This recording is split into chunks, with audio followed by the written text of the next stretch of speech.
Salam Malaysia Madani dan kita tentunya bersama lagi dalam ruang bicara yang dibawakan kepada anda mana lagi kalau bukan bernama TV dan sudah pastilah seperti biasa juga hari ini juga kita memilih satu lagi topik yang bagi saya cukup penting dan relevan sebenarnya untuk kita sembang-sembang bersama dengan seorang tetamu yang cukup istimewa yang sudah pun berada di studio ruang bicara ini bersama dengan saya.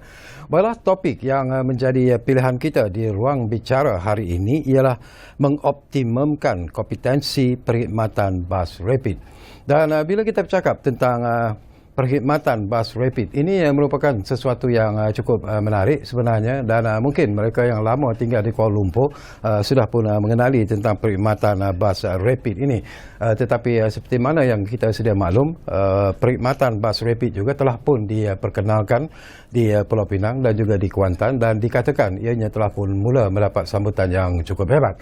Tetapi kalau di Kuala Lumpur sebagai perbandingan, tentulah perkhidmatan bas rapid ini menghadapi satu saingan yang cukup hebat dan saya percaya inilah perkara yang akan kita bincangkan kerana banyak sebenarnya langkah-langkah yang telah pun diambil oleh Rapid Bus Sdn Bhd dalam usaha untuk memperbaiki perkhidmatan yang diberikan kepada pengguna terutamanya di Kuala Lumpur ini. Baiklah, izinkan saya memperkenalkan dulu tetamu yang sudah pun bersiap sedia bersama saya di studio. Kita ingin mengucapkan jutaan terima kasih dan juga selamat datang sebenarnya buat pertama kalinya kepada yang berbahagia Encik Muhammad Yazurin Salish, iaitu Ketua Pegawai Eksekutif Rapid Bus Sdn Bhd. Jadi Yazurin, apa khabar? Baik, Datuk. Alhamdulillah. Sihat, syukur, ya? Syukur Alhamdulillah. Alhamdulillah. Ya. Kami berterima kasih kerana sudi. Actually, on behalf of Rapid Bus and Prasarana, Datuk, I think kami berterima kasih Datuk kerana menjemput kami pada malam ini untuk sedikit memberikan penerangan lah, I would say, berkenaan dengan perkhidmatan kami, apa yang kami tengah buat dan sebagainya untuk berkongsi. Especially, I think nowadays public transport is becoming more and more important for people, especially di Kuala Lumpur lah. Yes. And more challenging. Yes, definitely, Datuk. Definitely. Yes. Okey, Yazurin, sebelum kita pergi lebih mendalam lagi tentang topik yang akan kita bincangkan, satu persoalan jugalah yang saya nak dapatkan pandangan daripada Tuan Yazurin sendirilah. Bagaimana Tuan melihat tentang sambutan pengguna khususnya lah terhadap perkhidmatan yang diberikan oleh Rapid Bus, terutamanya di Kuala Lumpur khususnya? Okey. So Datuk, just to berkongsi lah, maknanya perkhidmatan Rapid Bus ni telah pun bermula semenjak lagi tahun 2004. So actually Rapid KL ni ditubuhkan 2004, sebenarnya kita dah agak lama juga lah berkhidmat di Kuala Lumpur ni. Tapi dari segi sambutan tu, sebelum pandemik, actually perkhidmatan Rapid Bus termasuk Penang, Kuala Lumpur dengan Kuantan, actually ridership kami nak mencecah lebih kurang 480,000 sehari. So generally memang kalau ikut sambutan tu memang terlalu banyak, maknanya memang mendapat sambutan yang banyak lah sebelum pandemik. Tetapi malangnya selepas daripada pandemik ni kita dapati jumlah penumpang yang kembali menaiki bas tu dia lambat sikit. Sebab at the moment our ridership is only about 230,000 a day. So maksudnya lebih kurang 50% saja as compared to sebelum pandemik lah. Jadi ini antara usaha-usaha yang kita nak adakan untuk get them back on the buses lah. Tapi sebab prasarana is also with dengan kita punya rail. So rail ridership saya rasa sekarang ni sudah mencecah lebih 700,000 sehari.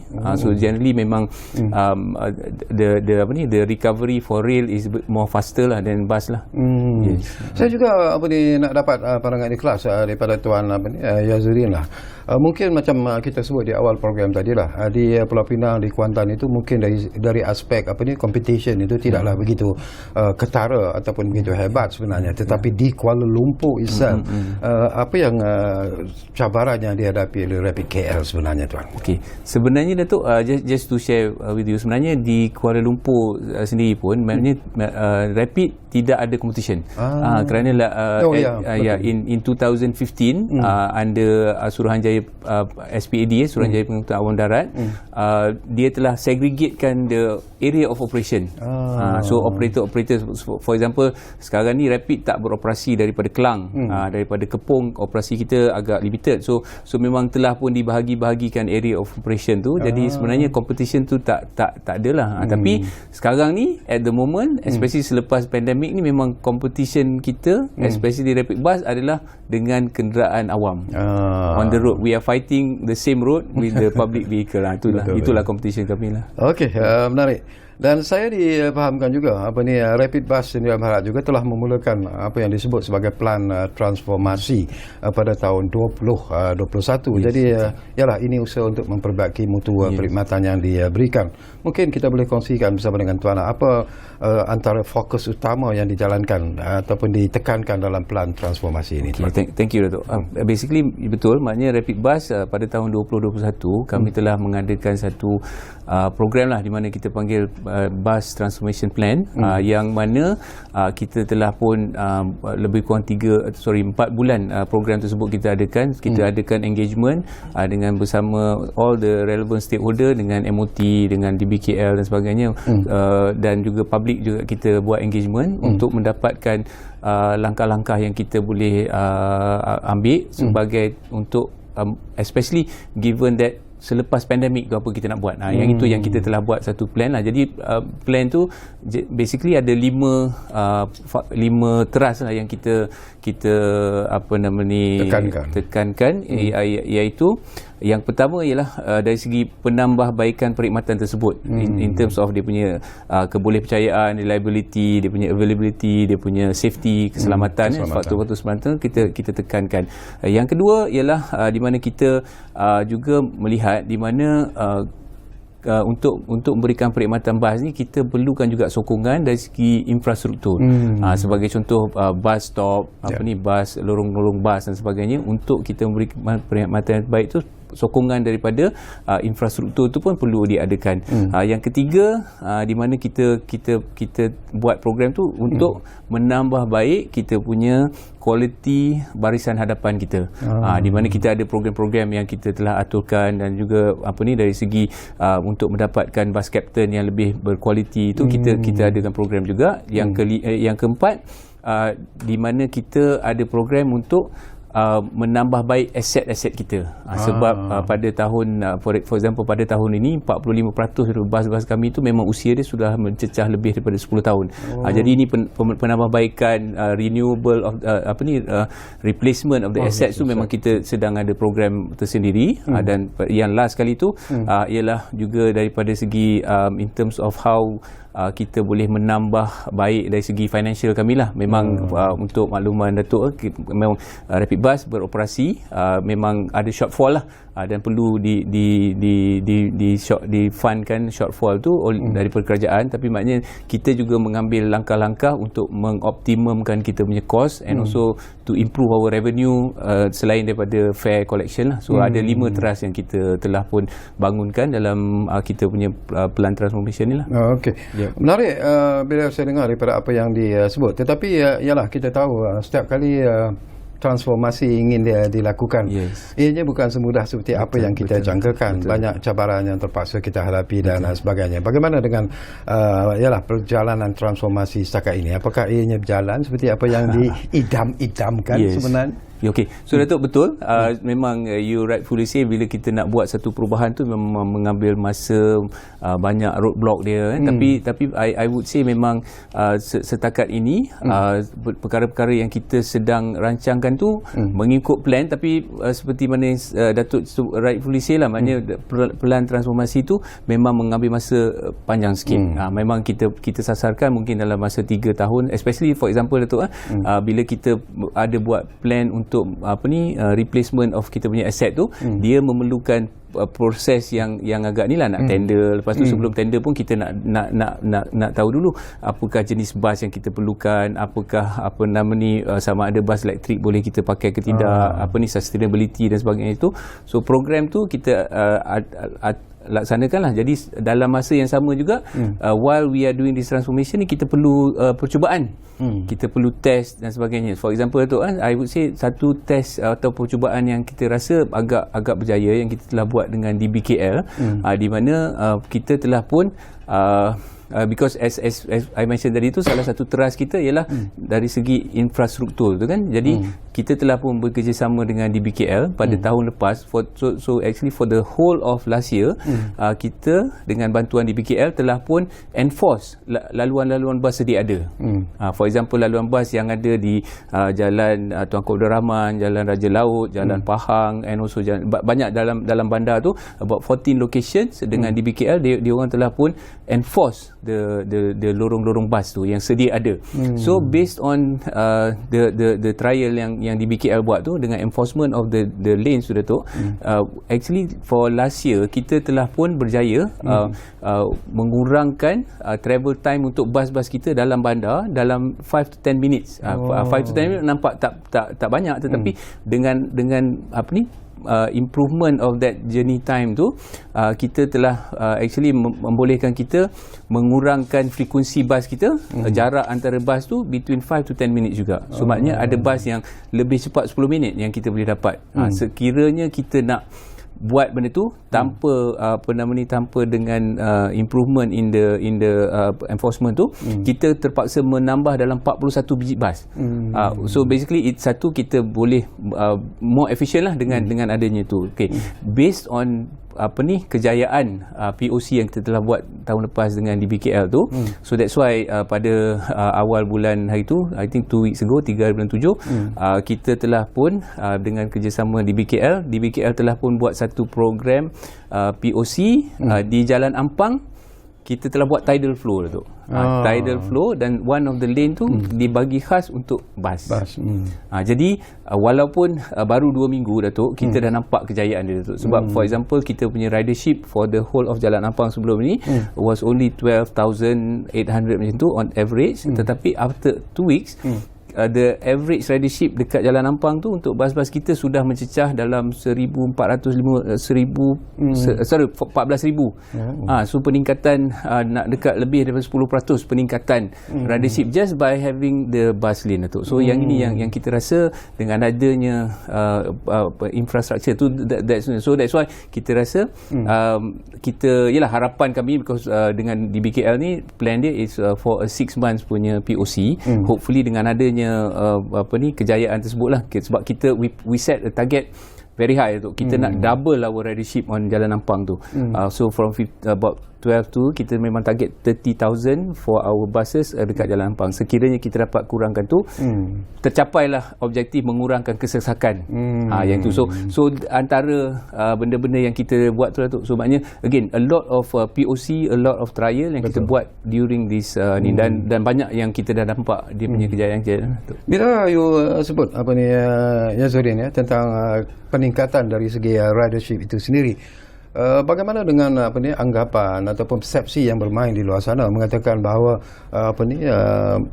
menggunakan ataupun penggunaan transport bas itu ketika ini dianggap sebagai sesuatu yang tidak popular ataupun kurang popular sebenarnya. Betul. How far is true sebenarnya? Apakah ini lebih kepada andaian ataupun persepsi semata-mata? Okey, Datuk, saya rasa yang ini yang it's a perception yang pada kami lah. Kita rasa it's a perception, dan kita rasa this is our job lah. Our job macam mana kita nak tukar persepsi ni lah. Sebagai contoh Datuk mungkin ramai yang pernah cuba naik bas, dia naik bas lambat, ataupun dia ingat dulu kecil-kecil dia naik bas bersempit-sempit kan, dan sebagainya. Tapi memang for example Datuk yang saya actually kita sekarang ni kita ada, for example our latest fleet is a double decker yang mana memang selesa lah. Memang atas tu boleh seat buat dalam 60 orang, dan memang fully seated dekat atas tu. Maknanya memang selesa lah kalau kita nak tengok. Dan in terms of dia punya keselesaan, dia punya, tapi yang kita tak boleh nak lawan tu Datuk at the moment is still congestion. Sebab bila kita masih on the same road, sebab tu percubaan lorong bas ni memang sangat-sangat penting lah untuk kita tu. And we have seen, macam saya cakap tu, dalam masa 2 minggu saja kita dah nampak peningkatan ridership dalam 10% dah. Yang itu yang ni lah dengan bantuan DBKL, PDRM. So yang ni memang something yang pada kami memang bagus lah. Tapi Datuk, on that regard Datuk saya rasa ini yang kita nak cuba tukar persepsi tu. Sebagai contoh, sekiranya kita boleh pastikan waktu perjalanan tu comparable dengan menaiki kenderaan awam, penjadualan pergerakan itu ya, sendiri. Especially macam contoh tadi lah, kita sangkut dalam jam yang sama tapi bas kita berhenti-henti, tapi therefore kita akan sampai lagi lambat kan. Sekiranya kita boleh capai tu, jadi that's why kita nak cuba ubah persepsi tu Datuk, di mana okay, now we have solved the journey time punya problem. Kita nak cuba pendekatan di mana sebenarnya on the bus tu you boleh lebih produktif. Sebagai contoh Datuk, saya suka bagi contoh ni lah. Adik saya kalau kat rumah dia mungkin selalu lah habis nama aku disebut kan. Tapi for example, adik saya dia memang duduk, dia tinggal dekat Taman Kosas, dia bekerja dekat Petronas di KLCC. Tapi so sekarang ni dia semenjak kita perkenalkan My 100 tu Datuk, dulu My 100, now My 50 lagi murah, pas tanpa henti, pas unlimited, pas RM50 tu. So semenjak kita perkenalkan tu, dia pun naik public transport, dia kata. So dia kata for example, bila dia balik kerja, saya tanya lah dia, balik bukan lagi lambat ke nak sampai? Dia kata memang the journey time is far longer, tetapi disebabkan dia boleh baca email dalam bas tu, jadi dia boleh keluar daripada office dia lebih awal. For example, dulu dia nak kena settle email dia, baru dia naik kereta, dia bawa kereta. Kan, now dia tak payah fikir pasal nak bawa kereta, dia naik bas, and then memang kebetulan memang di KLCC tu bas double decker, so dia kata confirm ada tempat duduk. So dia akan clear email dia dalam bas. So by the time dia sampai rumah, everything dah settle, and dia sampai lebih awal.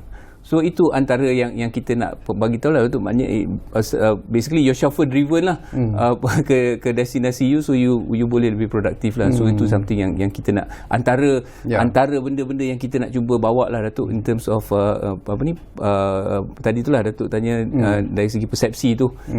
So tapi nombor satu yang kita kena improve tu, kita punya service tu needs to be improve lah. Ya, betul. Yang satu frekuensi kita kena improve, then and one of the other one tu was the so that kita dapat perjalanan yang lebih laju lah. Saya tahu juga nak tanya satu isu juga daripada apa yang anda sebut sebentar tadi, ialah tentang penjadualan perjalanan itu sendiri. Tadi pun dah pun dia sebut. Tetapi yang lebih menarik lagi ialah tentang kerjasama sebenarnya di antara Rapid KL ini bersama dengan DBKL. Apa yang telah dicapai melalui kerjasama ini yang mungkin memberikan satu impak ataupun kesan yang positif sebenarnya kepada pergerakan bas Rapid KL ini sendiri. So seperti saya sebut tadi dengan adanya lorong-lorong bas tu, jadi pergerakan bas memang lebih laju, dan for example Datuk, dengan di Jalan Ampang tu sendiri sebelum ini frekuensi bas kita dalam 7 minit satu bas, itu, tapi dengan adanya lorong bas tersebut saja, kita now boleh achieve dalam 4 hingga 3 minit satu bas datang di Jalan Ampang tu. So dia menyebabkan kita punya turnaround time pun lebih laju, lebih efisien kita punya kita punya pergerakan bas tu lah. Tapi dalam masa yang sama, DBKL juga bantu mempromosikan Datuk kita punya ni. Macam contoh sekarang dengan DBKL tu, dia orang bagi kita ruang dekat dia punya dia punya VMS tu kan, untuk promosikan kita punya ni, nak bagi encourage people to take more public transport lah, because saya percaya di BKL sendiri pun dia ada dia punya target untuk the model share, maknanya jumlah share of public transport against private transport tu, dia orang pun ada dia punya target jugalah. So yang itu pun mereka nak cuba capai juga. And also Datuk, yang menariknya, yang percubaan di Jalan Ampang ni actually is part of yang jawatankuasa yang dipengerusi oleh TPM kita sendiri, iaitu jawatankuasa untuk mengurangkan kesesakan jalan raya. Jadi now kesesakan jalan raya ni based on this new initiative ni, kesesakan jalan raya nak dikurangkan dengan shift to public transport. Okey, kita akan sama lagi Muhammad Yazurin, tapi seperti biasalah kita diarah untuk berehat dulu buat seketika. Saya pun nak ajak Encik Yazurin minum dulu, basahkan tekak kerana banyak lagi persoalan sebenarnya yang akan kita kongsikan. Tetapi kepada anda, saya ingatkan lagi, jangan ke mana-mana sebenarnya. Kembali semula sebentar saja lagi bersama kami di Ruang Bicara yang kami bawakan kepada anda, tentunya mana lagi kalau bukan Bernama TV. Kita jumpa lagi selepas kita berehat hanya untuk seketika. Jumpa lagi.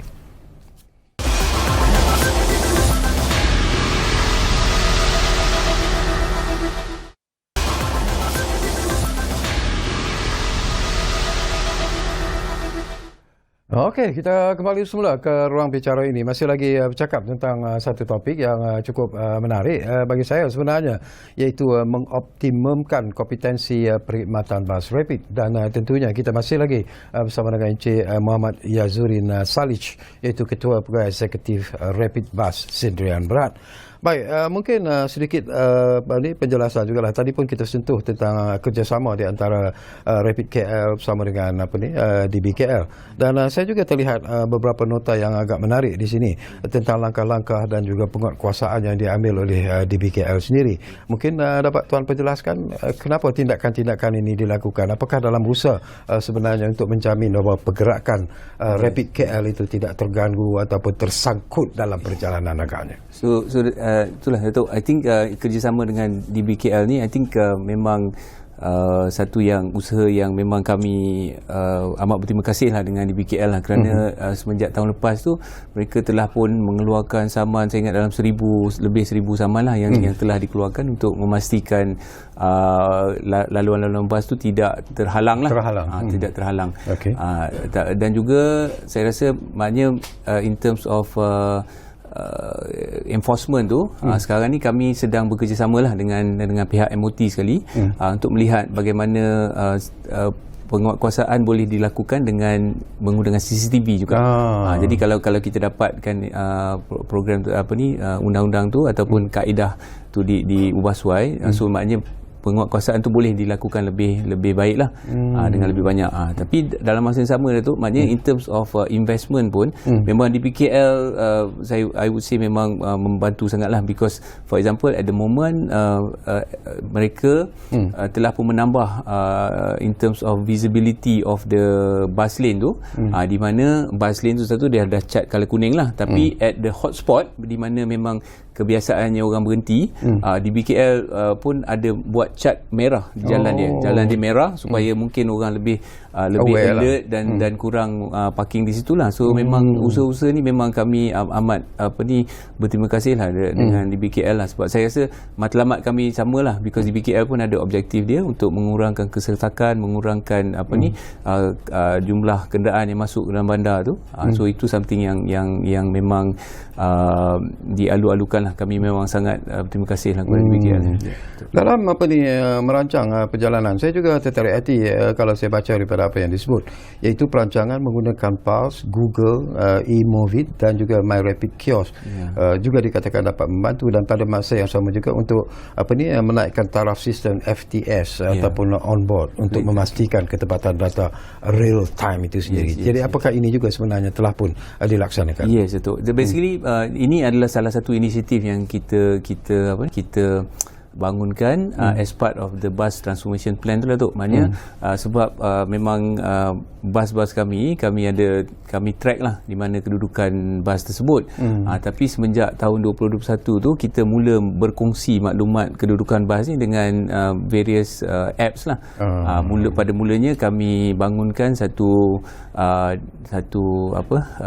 web application di mana pengguna boleh tengok dekat mana kedudukan bas tu. Itu very simple, simple app di mana kita just bagi tahu bas di mana.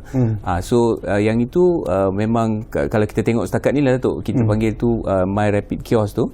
So yang itu kalau kita tengok penggunaan dia di kalangan pengguna tegar kami, this is one of the most popular way of them to know where the bus location is lah, sebab dia dah tahu lebih kurang kalau bas tu dekat corner tu, dia dah tahu lebih kurang 5 minit bas tu akan sampai. So dia orang lebih peka dengan itulah. Tapi dalam masa yang sama, memang semenjak 2021 tu kita bermula berkongsi data. So kita berkongsi data dengan Google. For example, now memang Google you can tahu the bus ETA. Bus ETA, bus ke lokasi tersebut. So dengan itu you boleh plan your journey, and also dengan Google pun basically dia boleh connect to other modes of transportation lah. So kalau you daripada rumah mungkin perlu naik bus, lepas tu perlu naik train, dan sampai ke ni, dan macam mana nak berjalan kan. So itu kita dah bangunkan since 2021. Tapi dalam masa yang sama Datuk, di prasarana juga kita telah bangunkan satu app di mana kita panggil Pulse. So Pulse ni memang kita bangunkan as part of kita punya effort untuk bagi lebih banyak information lah. So macam di dalam Pulse tu, information yang tambahan adalah for example in terms of dia punya what is the fare you kena bayar. Jadi kita bagi beberapa option mana yang lebih murah atau yang mana lagi cepat. So maknanya in terms of options tu dekat dalam Pulse tu ada beberapa kriteria lain yang kita boleh pilih lah. So dan kita bangunkan. Tapi memang yalah, saya percaya memang Pulse ni memang I would say because this is the second generation, so it's something that we are improving. Memanglah kita selalu dapat komen-komen berkenaan Pulse ni. So memang something yang memang kita sentiasa dalam proses untuk membaik dan improving dari masa ke semasa lah. So tapi banyak tak komen-komen yang pihak tuan terima lah, mungkin rasa tidak puas hati dan sebagainya tuan? Ada. Tapi ada juga yang berpuas hati. Sebenarnya dia ada good and bad. Tapi memang we always encourage people to give feedback supaya kita boleh tambah baik lah kita punya ni. Sebab actually Pulse ni memang something yang kita percaya because we for example di Kuala Lumpur we are the biggest operator of public transport kan. Jadi kita percaya kita boleh bangunkan dan juga mungkin boleh memberi lebih manfaat lah. Dan moving forward pun kita ada plan untuk buatkan dia mungkin sebab Datuk kita pun ada satu rancangan baru yang mana kita panggil demand responsive punya transport, DRT, di mana is on demand punya transport. So yang itu pun kita memang bercadang untuk masukkan dalam Pulse tu sekali. So jadi perancangan untuk perjalanan kita tu kita boleh terus book at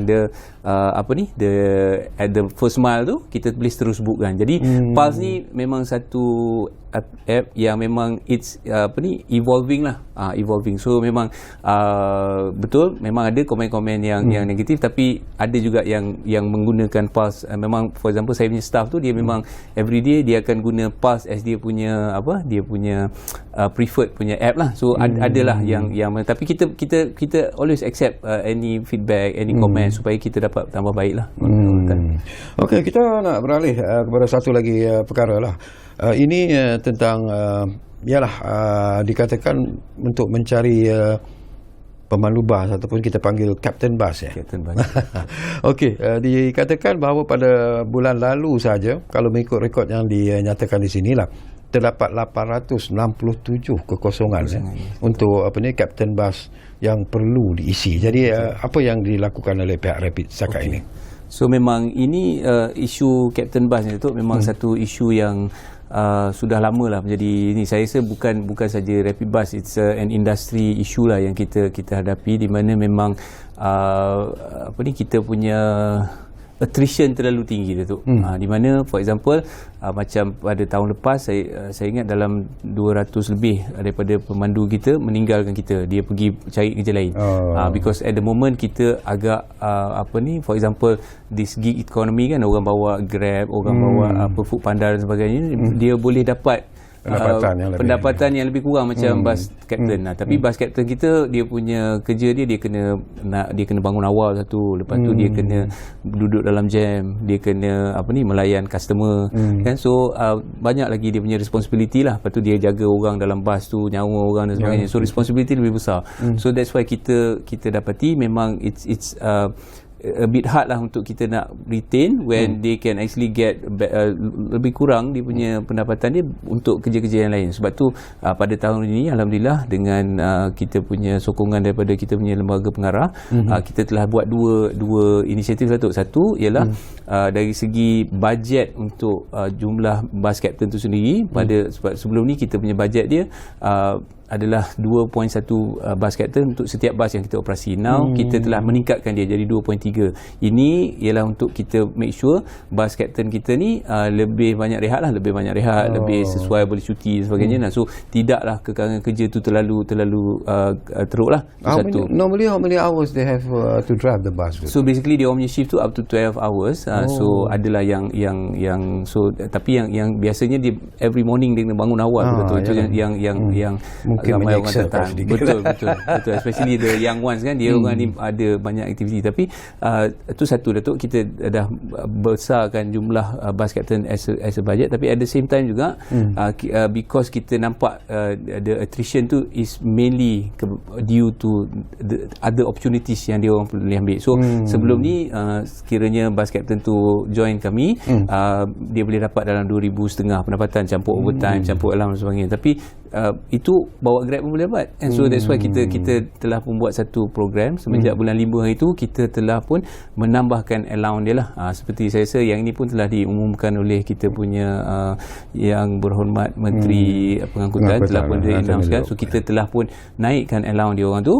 Jadi bila dengan peningkatan allowance dia orang tu, memang sekarang ni dalam kita punya advertisement pun kita kata mungkin pendapatan boleh on average about 3,300. Jadi dengan peningkatan ini memang kita nampak semenjak kita buat kita lancarkan tu bulan 5, memang kita nampak a good response lah tu.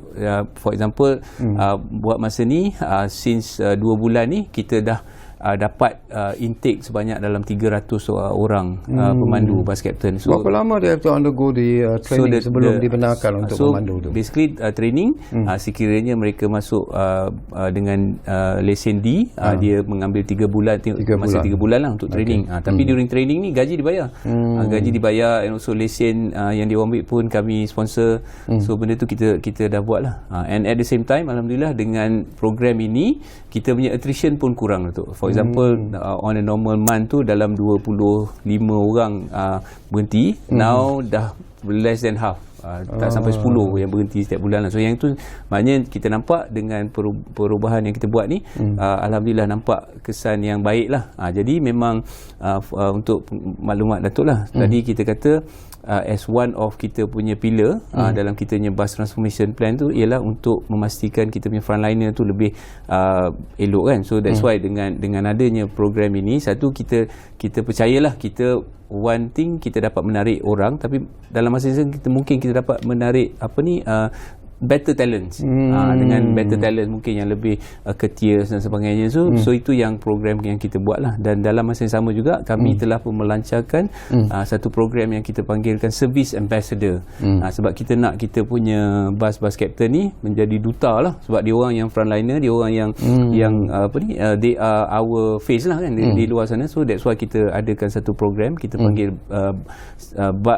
Service Ambassador, di mana mereka ni diberi training. Memang training dia khusus untuk berkenaan, kita ada satu training tu kita panggil tupas, maknanya dia senyum, sabar, dan juga prihatin.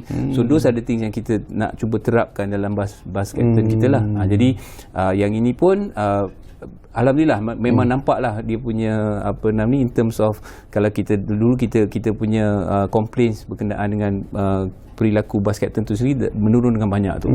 And at the same time juga as part of this Service Ambassador program pun, kita pun tak nak shock sendiri lah. Kita pun sekarang ni di bus-bus kita tu kita akan letak satu QR code, so you can rate our bus captain juga. Sekiranya you suka ke, you tak suka ke, you can rate them. Macam selalunya kalau kita pergi ke perkhidmatan banyak services tu kan, memang you can terus rate. So now you can rate kita punya bus captain, dan dia akan dapat markah, dan they will also be rewarded sekiranya dia dapat and also yang mana yang kurang memuaskan tu kita boleh panggil terus untuk training. So this is where kita nak cuba tambahkan in terms of the quality of our frontliners. Yes. Bila you sebut tentang the quality of your frontliners, saya tertarik hati juga bila dikatakan bahawa Prasarana juga akan mengadakan apa yang disebut sebagai Jerayawara. ya, ini kerjasama dengan kerajaan-kerajaan negeri, Kementerian Pengangkutan dan Kementerian Belia dan Sukan untuk mendapatkan lebih ramai tenaga pekerja untuk rapid bus. Apa yang mungkin boleh dapat pencerahan sedikit, Tuan?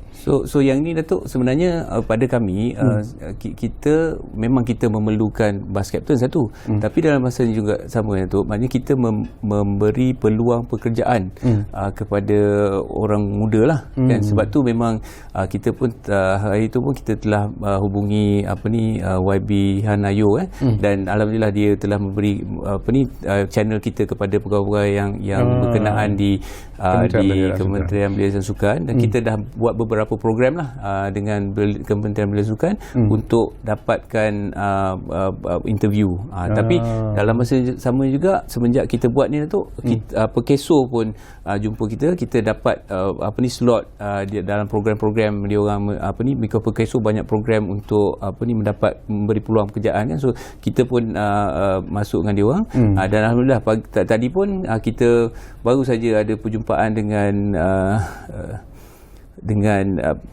jabatan Pekeso bukan? Bukan. Sorry, basically berkenaan dengan orang-orang yang tak ada kerja ni, kan. Jabatan buruh.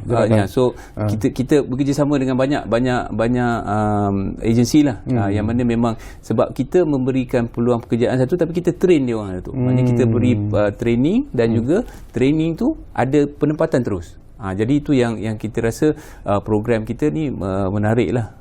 Jadi memang kita dapat banyak permintaan jugalah daripada agensi-agensi yang berkenaan tu, macam mana kita nak bekerjasama dengan dia orang lah. In terms of recruitment, ialah selain daripada Rapid KL ini, bagaimana dengan Rapid Penang, Rapid Kuantan? Apakah masalah yang sama juga sebenarnya berlaku di sana? So Rapid Penang dengan Rapid Kuantan ni kurang sikit Datuk, sebab basically memang kita tengok attrition dia not as high as Kuala Lumpur lah. So far macam di Kuantan, di Penang tu memang kita tak ada isu inilah. Dan saya difahamkan ada juga kerjasama dengan Jabatan Kebajikan Masyarakat, dengan Perkeso, dan juga rekrutmen ini akan berterusan sehingga mulanya operasi LRT 3 nanti. Jadi begitulah apa yang ingin dilakukan. Sebab basically memang kita percaya tu memang kita akan continue memerlukan bus captain ni lah. Sebab nanti bila LRT 3 tu dibuka, kita akan adakan additional bus operasi lah. LRT 3 akan beroperasi di tahun 2025. Jadi when that opens, kita akan ada dalam 87 bus yang dioperasikan. So yang itu pun kita perlukan lagi lah. Jadi that's why the recruitment process ni akan continuous lah. Dan sebab dalam masa yang sama pun memang kita dari masa ke masa memang kita akan cuba menambahkan jumlah bus yang ada atas jalan lah. Okey, ini sesuatu yang berbeza sedikit, tetapi memerlukan perhatian jugalah daripada pihak pesarana sendiri sebenarnya. Kita sekarang ini sibuk bercakap tentang digital economy, tentang proses digitalisasi. Jadi bagaimana dengan Rapid KL sendiri, Rapid Bus sendiri? Apakah anda juga sedang melakukan satu proses di mana mungkin akan sampai masanya nanti kesemua bentuk operasi yang dijalankan itu akan dilaksanakan melalui proses digital sebenarnya? Okey. Our digital journey ni tu, I think kita dah start about maybe dalam 2017 tu kita dah mula kita punya digital journey lah, di mana for example pada zaman-zaman dulu memang operasi kita menggunakan kertas, kita ada tanda-tanda. Sebenarnya memang banyak dah proses kita telah pun digitalkan lah. Tapi dalam masa yang sama tu, I think ini satu benda baru yang kita cuba nak memperkenalkan ni ialah digitalization dari segi penggunaan bus kita ni. Sebab kita pada waktu ini tu banyak juga laluan-laluan kita di mana bus tu memang for example time off peak memang tak ada orang, tak ada permintaan yang kurang. Jadi kalau kita gunakan cara yang lama di mana bus tu akan jalan je, kan, jalan tak ada orang, tapi at the same time kita mesti adakan juga kalau ada orang macam mana, kan. So that's why kita perlu adakan juga bus tu berjalan. Jadi apa yang kita cuba in terms of digitalization ni adalah kita panggil demand responsive, di mana kita adakan satu app dengan kerjasama partner lah, kita ada few partner untuk app tersebut. Jadi kita akan berjalan mengikut demand saja. Jadi dengan adanya demand responsif ni, jadi dari segi kos operasi kami lebih dapat penjimatan lah. Tapi dalam masa yang sama, Datuk, sebenarnya from kita punya, because yang ini pun dalam kita punya program transformasi tadi tu, iaitu this is part of macam mana kita nak menjimatkan kos lah. Tapi dalam masa yang sama, bila kita buat POC tu, because kita dah buat POC satu di Wangsa Maju, lepas tu sekarang ni ada POC di Universiti Melaya, dan juga sekarang ni satu POC yang telah pun dipermanentkan tu, iaitu di LRT Alam Megah. So di LRT Alam Megah ni, Datuk, for example, sebelum ni bas kita berjalan setiap 30 minit. So setiap 30 minit jalan. Tapi kita terpaksa jalan lah, because kalau ada orang, kita terpaksa kalau juga itu jadual yang telah ditetapkan. Tapi pada maknanya sebelum ini, maknanya bas tu laluan tu jumlah penumpang dia dalam 40 orang ataupun kurang every day. So itu je jumlah yang kita dapat. Tetapi bila kita tukar kepada demand responsif ni, because demand responsif ni, bila ada permintaan kita akan pergi. Kalau tak, kita duduk je dekat hub kan, kita tunggu. Jadi bila ada permintaan tu, so sekarang ni instead of bas kita 30 minit sekali pusing, now the average waiting time untuk penumpang tu ialah about 8 minit saja tu. So maknanya sebab now kita boleh tahu bila dia demand tu, dia booking, lepas tu kita pergi. So on average, the waiting time is only about 8 minit. Jadi daripada 30 minit, kita dapat kurangkan waktu menunggu tu sehingga 8 minit je. Itu kita dapat better advantage. Selepas tu pula, because bas kita tak perlu berjalan pusing satu round tu, dia akan pergi point to point. Jadi journey time pun lebih pendek. Maknanya orang lebih suka. Jadi sebenarnya saya cakap tadi, kita punya objektif was actually to save cost lah. Tapi sekarang ni, with this demand responsive ni, satu, kita dapati penumpang pun suka. So from kita punya ridership yang less than 40 tadi tu, now dah lebih daripada 60 dah penumpang yang kita dapat tarik di kawasan tersebut. So maknanya it's something yang memang kita percaya something yang boleh kita kembangkan lagi. Tapi menariknya, Datuk, masa kita mula tu, ada jugalah kita agak reluctant juga. Kita kata, what if kalau ada orang yang tak ada ada orang yang tak ada telefon kan, macam mana.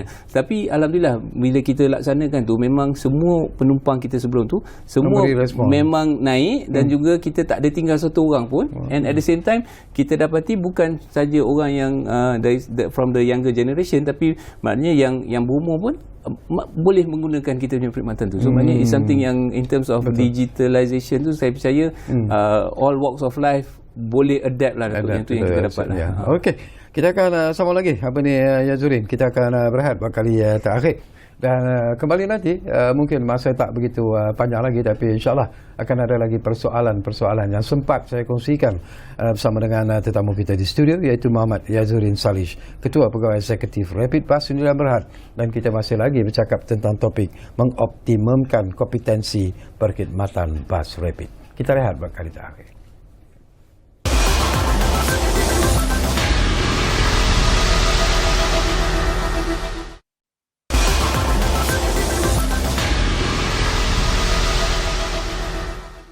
Okey, terima kasih banyak-banyak kalau anda masih lagi menumpukan perhatian bersama kami di ruang bicara ini.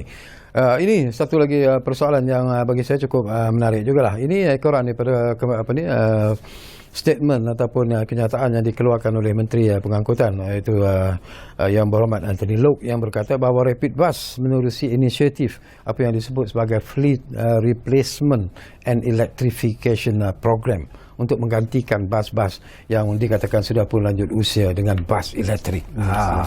Jadi mungkin boleh kita dapatkan penjelasan apa yang ingin dilakukan sebenarnya oleh pasaran. So thank you, Datuk. I think yang ini memang seperti yang saya sebut tadi, one of the pillar tadi tu is the replacement of assets yang kita perlu buat lah. Jadi memang setelah kita buat kajian-kajian, saya rasa sebelum kita look at the electric bus tu, saya rasa satu cabang lagi yang di mana kita nak tengok on the fleet replacement is the size of the bus ni, Datuk. Sebab memang kalau saya rasa sebelum ni pun ramai orang kata bring back the minibus kan. Banyak permintaan di mana minibus tu. So actually sebenarnya tu seperti saya cakap, memang perjalanan ni agak panjang. So that's why kita pun telah buat POC tu menggunakan bas-bas pendek ni yang kita telah buat pada tahun 2019 macam tu, di mana kita gunakan bas pendek ni di kawasan Ampang. So memang kita dapati dengan menggunakan bas yang pendek ni masuk dalam taman-taman tu, dia lebih cepat. Satu, dia tak perlu tunggu corner. Lepas tu dia lebih agile, dia lebih cepat, dan based on kita punya POC tu pun kita dapati frekuensi boleh diimprove, masa perjalanan boleh dipendekkan, dan dengan itu memang kita nampak lebih ramai yang minat menaiki bas-bas tersebut. Jadi memang is something yang memang we are looking forward to actually getting smaller buses lah. So yang ini pun, for example, kita punya dari segi kos operasi pun memang kita jangka akan lebih murah. So jadi it will be more efficient, kita akan optimumkan kita punya kos operasi kita lah. Jadi memang as part of the fleet replacement program ni, kita akan ada bas-bas yang lebih pendek dalam because kita plan dalam 400 lebih bas akan kita procure. So lebih kurang 60% daripada bas-bas tersebut will be the shorter buses lah, untuk kita dapat menampung dan lebih efisienkan kita punya operasi.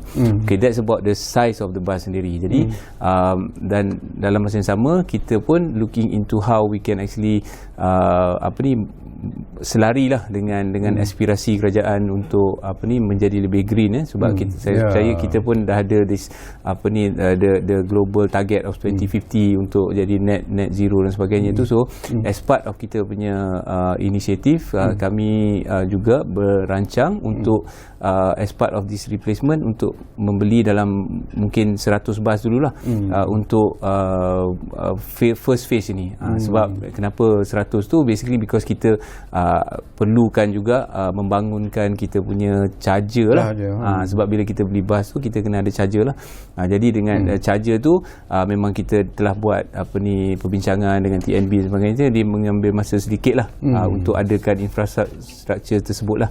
Jadi program kita 100 biji bus ni kita akan adakan di Kuala Lumpur dan juga di Penang. Tapi frankly speaking lah tuan, yalah masa pun semakin suntuk sebenarnya. Are we ready to change into the electric punya system ke untuk transport kita? Ya, sudah tu. Actually for your information, memang Rapid KL since 2015 about 2015-16 tu kita dah mula menggunakan electric bus ni. Memang kita kalau Datuk pergi ke BRT tu, BRT Sunway tu memang kita gunakan electric bus. Tapi bukan maknanya orang kata you pakai dekat Sunway tu is a very dedicated route apa semua. Tapi actually bukan. Kita memang while kita operate di situ, kita juga gunakan bus tu on the normal road. Jadi memang dah lebih 7 tahun kami menggunakan bus elektrik ni. Kita dah cuba testing, dan kita percaya kita boleh mengoperasikan bas elektrik lah. Sebab generally memang bas elektrik memanglah kalau kita orang beli kereta elektrik pun, dia orang kata range anxiety tu. That's something, that's a new term yang orang selalu sebut kan. Cukup ke tak kilometer ni, takut sangkut tengah jalan lah. Tapi because kita as a bus operator, memang kita dah tahu dah berapa kilometer, kita dah tahu berapa jarak dia, berapa trip bas tu berjalan kan. Dan basically kita pun tahu jalan tersebut ada bukit, turun bukit, kita dah. So therefore in terms of planning tu, memang betul penggunaan bas elektrik ni memerlukan planning yang lebih detail. Tetapi we are confident lah, Datuk. If we were to get these electric buses, we can definitely operate them lah. Rapid bus is ready actually. Ya, Datuk. Yes. Great. Okay, kita hampir di penghujung. Tinggal lebih kurang 3-4 minit saja lagi. Mungkin di penghujung inilah saya juga nak berkongsi pandangan daripada Encik Yazrin sendiri tentang strategi syarikat sendirilah dalam usaha untuk mempromosikan penggunaan bas sebagai pilihan yang lebih baik buat pengguna. Yes. So seperti yang saya sebut tadi tu, as part of the kita punya transformation plan tu, kita nak memastikan bas kita, our first step is actually to make sure bas kita lebih efisien. Lebih efisien sebab ramai orang kata Datuk, public transport ni is chicken or egg punya problem kan. Kita kata tak, memang chicken dulu. Sebab basically we have to provide the service dulu, menyebabkan orang percaya dan orang boleh naik public transport. Tapi macam tadi itulah, maknanya kita boleh menyediakan perkhidmatan, tetapi sokongan daripada segi infrastruktur, bus lane, dan juga contoh bus stop pun kan, for example those bus stop pun sekiranya tak ada bus stop, macam mana nak berhenti bas tengah panas dan sebagainya. So itu yang kita perlu adakan. Jadi in addition to kita mengadakan bas-bas, so tadi tu replacement of the bus is key untuk kita dapatkan bas yang lebih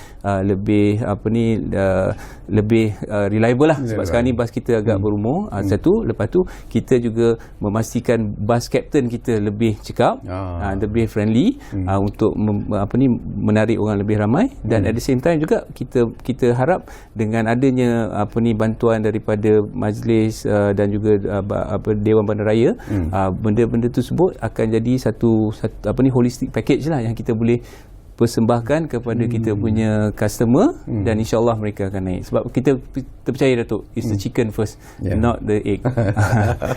Okey, saya masih lagi ada masa sebenarnya, lebih kurang 1 minit. Janji dan juga jaminan yang diberikan oleh Rapid Bus Sdn Bhd sendiri kepada pengguna, bahawa dengan apa segala perancangan yang telah pun disusun atur dengan begitu menarik sekali, saya pasti bahawa Rapid Bus Sdn Bhd akan memberikan servis yang terbaik kepada pengguna. Jaminan daripada tuan sendiri. Ya, tuan. So Datuk, as I mentioned, some of it memerlukan sedikit masa. Dan insyaAllah lah, maknanya for example kita akan mula dapat bas baru kita dalam tahun depan. Lepas tu bus captain kita sudah ready.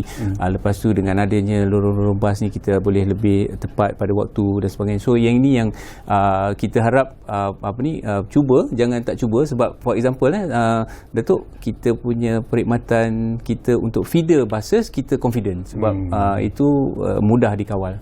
Jadi silakan. Terima kasih banyak-banyak kepada Encik Muhammad Yazurin Salih, iaitu Ketua Pegawai Eksekutif di Rapid Bus Sdn Bhd, kerana sudi bersama kami di ruang bicara ini. Jelas sebenarnya daripada apa yang disebut oleh Encik Yazurin, dan kita mendoakan semoga segala apa yang dirancang oleh Rapid Bus Sdn Bhd ini akan mencapai matlamat yang diinginkan dan akhirnya akan menggembirakan pengguna-pengguna bas. Tak kiralah sama ada di Kuala Lumpur ataupun di Kuantan maupun di Pulau Pinang. Dan saya percaya selepas ini mungkin Rapid Bus Sdn Bhd juga akan mengembangkan sayapnya ke negeri-negeri lain. Itu saya yakin dan percaya sebenarnya. Jadi terima kasih kepada anda yang menumpukan perhatian bersama kami di ruang bicara ini, dan jangan lupa seperti yang selalu kami janjikan kepada anda, ruang bicara akan terus berbicara bersama anda dari masa ke semasa. Kita jumpa lagi. Terima kasih. Thank you very much.